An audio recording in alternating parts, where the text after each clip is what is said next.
Now, the Dankwa Institute says it will be compelled to drag the Electoral Commission to court if the EC fails to conduct a special auditing of the Electoral Register before it conducts any election in the country. But the EC says it can only conduct special auditing of the Voters Register after its exhibition in June.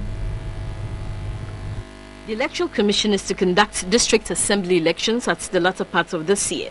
Ahead of the elections, the EC is expected to conduct a new voter registration exercise. However, the Dankwa Institute has warned the Electoral Commission not to begin the exercise due to what it referred to as discrepancies in the old register. Comprehensive audit to be carried on the current voters register as a guarantee to its credibility. If we are not sure as a country where the funds for a new register would be obtained from, auditing of voter registration should be of prime interest to the stakeholders of our electoral process. But the Electoral Commission said the special auditing could be done after the voters register has been exhibited. Nobody under the law can on his own take the register and say that I'm striking out A, B, C, D names from the register because I think they are not qualified to be there. It has to go through laid down processes laid down by the law. And the law says you file an objection at the exhibition, and then the objection will be investigated by the revising officer.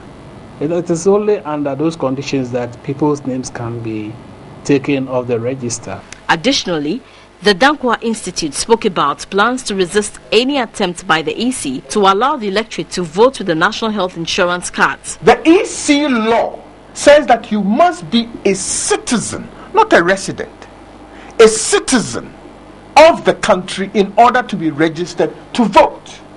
So here, if the EC is admitting a document issued on the basis of non-citizenship, it is admitting a document that does not qualify you to register to vote.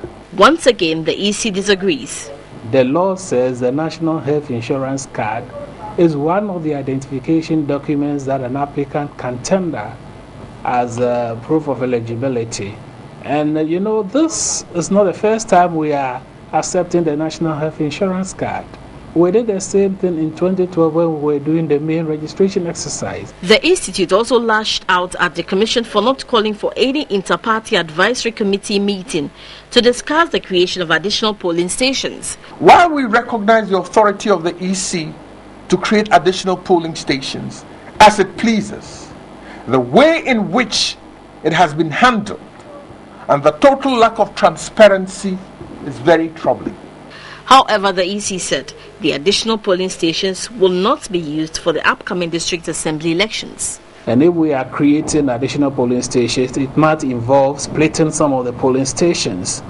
We think the time is too short for us to let people know exactly which polling stations they will belong to if we should use the new polling stations for the 2014 district level elections.